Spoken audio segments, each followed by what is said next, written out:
Museum of Science and Technology.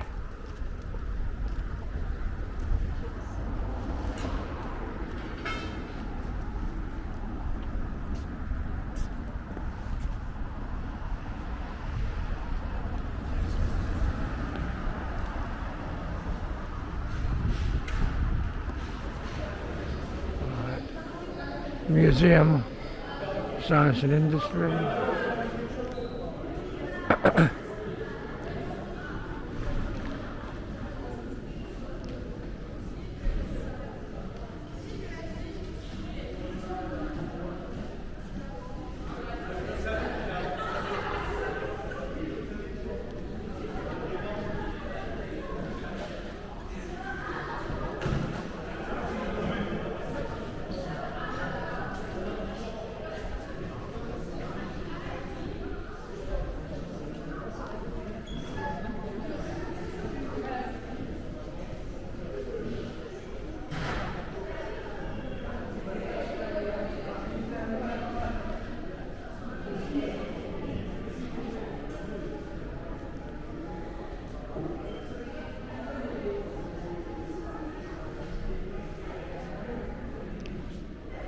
What's this?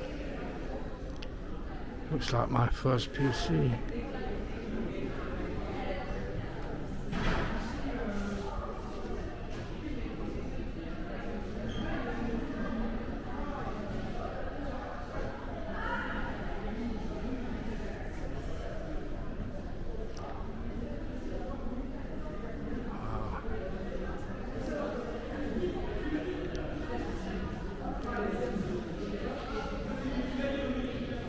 Museum of Science and Technology, May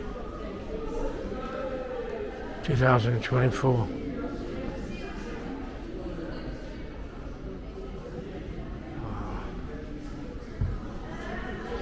Heavy engineering.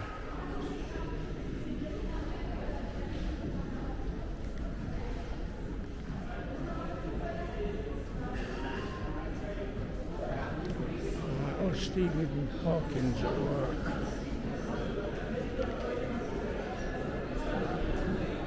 Looks interesting.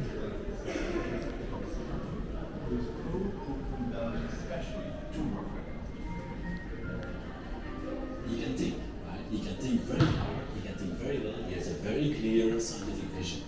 So he feels cosmology is a mission he can fulfill despite his disability, and therefore that's what See, that's his wheelchair.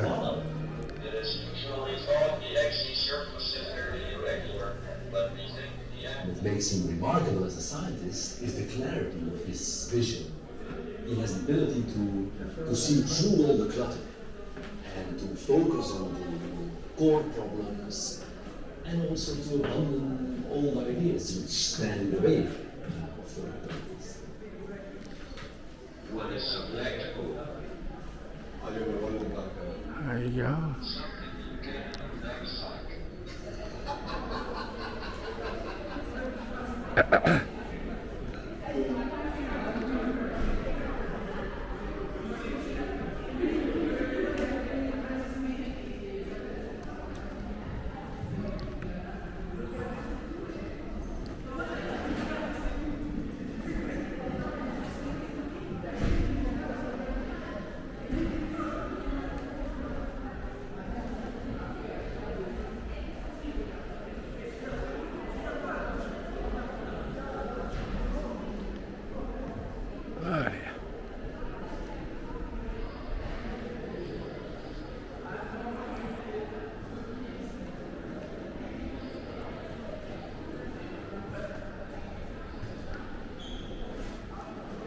Try and do this.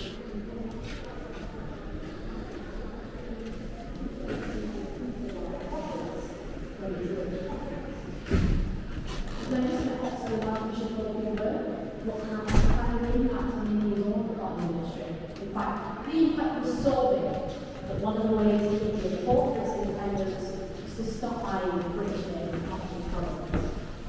In 1931, Mahatma Gandhi, the leader of the campaign for India's independence from British rule, was invited to visit Lancashire. This is a demonstration.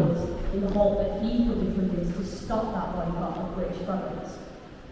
I think this is, I'm not sure, there's not many parts open. Platinum was changing hands, as Britain was no longer able to control the cotton industry solely for its own gain. Now, we've seen how the fabrics were opened. Let's look at it, see what other stories are behind the effects. If you'd like to look at what really look at it, look at our next machine, which is the spinning. But we're not going to see much today, it's one of the maintenance, but we will look at the next. Now, the spinning wheel spins the cotton into fine, strong thread, ready for the power which we just This particular machine was built in 1927 by a company called Platt Brothers.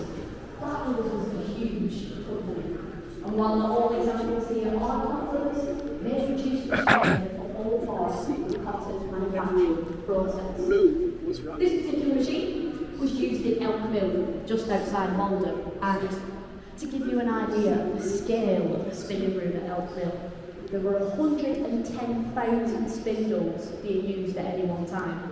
So if we were to demonstrate, that would be 50 times more machines running at once. And this one on its own is like enough. By 1900, Platt Brothers had become the largest textile machinery manufacturer in the world and employed 15,000 people. As well as supplying mills in Lancashire, Platt Brothers exported their machines to textile industries around the world. Some mills that you'd expect to see as you walk around Manchester were being built in places such as India and Japan. And Platt Brothers would supply lots of that machinery. If you'd like to make your way along the railings again, we're going to take a look and see our speed frame in action just along this way.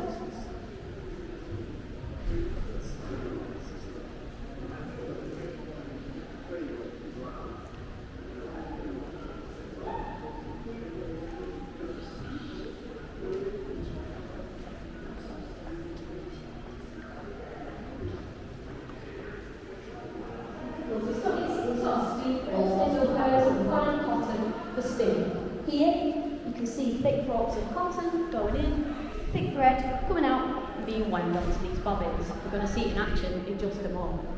And even as Manchester's global dominance in the cotton industry was fading, the machinery used to spin and weave cotton was still being made here and exported around the world. But attitudes towards working conditions were wrapped up in these machines. So as they went on to these new places, long hours, unsafe working conditions, poor pay, all went with them.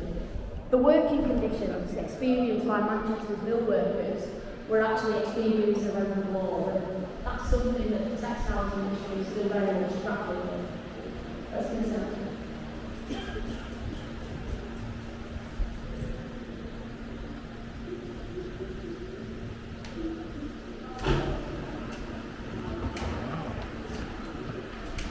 That is working.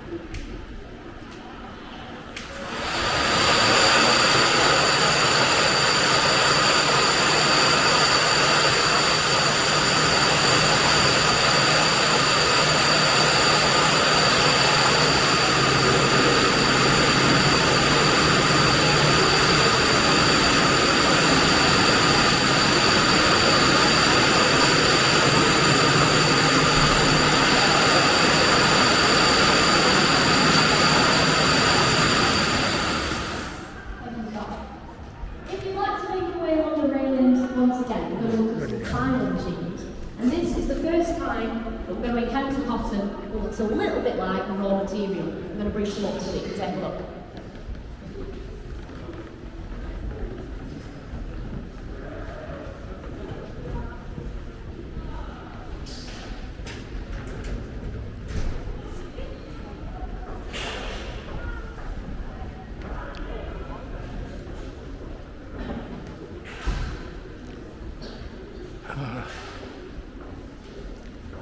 The thrill of it all. These are all part of the process of refining raw cotton before it's ready to be spun into thread.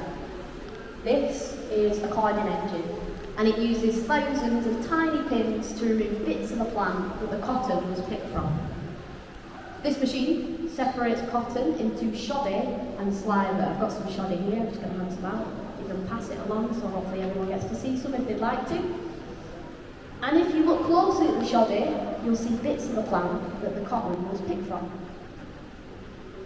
And raw cotton drove industrialisation and created global connections, but at an untold human cost. So when this site opened in 1830 as Liverpool Road Station, most of the raw cotton coming in was grown in the United States, planted, picked and processed by enslaved African people. Men, women and children were forced to work from sunrise till sunset and received nothing in return. Now, British slavery ended in 1834, but Manchester's merchants and manufacturers continued to profit from enslavement in the United States. Thanks. And as engineering innovations advanced, these machines could process more and more cotton that could only be supplied in the prices and quantities needed because of this system of human exploitation. Now, in 1859, Sarah Clark Ramond, one of the first female African-American anti-slavery lecturers to visit Britain, gave a speech in Manchester. And she said, Right, come "As I down. walk through the streets of Manchester and we walk over the wall of cotton, I think of those 80,000 cotton plantations on which was I think you can still hear that commentary. millions of dollars worth of cotton. And I remember that the whole scent of the money ever used to hand to the neighbours." So we keep moving our way backwards through the machines and thinking the storm is it out. We end up back at the workers' doors, where fibre arrived and fabric evolved. From fibre to fabric, the cotton passed through so many ways of life, each of which had their own story, and each of which connected Manchester to people and places around the world. Now, cloth produced here created an industrial city devoted to its function. Cloth produced here was sold in markets. Well, I hope you like this. Cloth was produced here at such a rate. Not too crowded today. It's Wednesday. Most of which was grown in the United States, planted, picked and processed by enslaved people. These different ideas moved from local to global for all supplies. We can't think about longer with us in the past. These machines are an incredible piece of engineering that we can serve here so we can understand stories in house. Stories of change and invention. Stories of purpose and management. Stories of exploitation.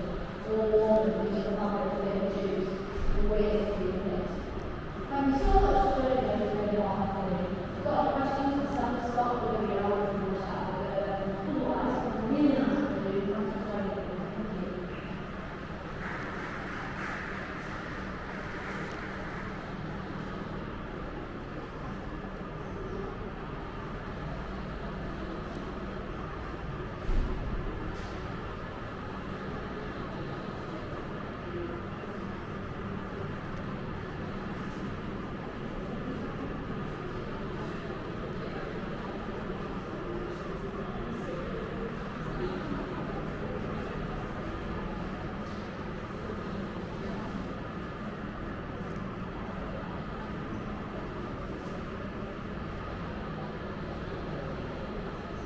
A lot of renovation going on.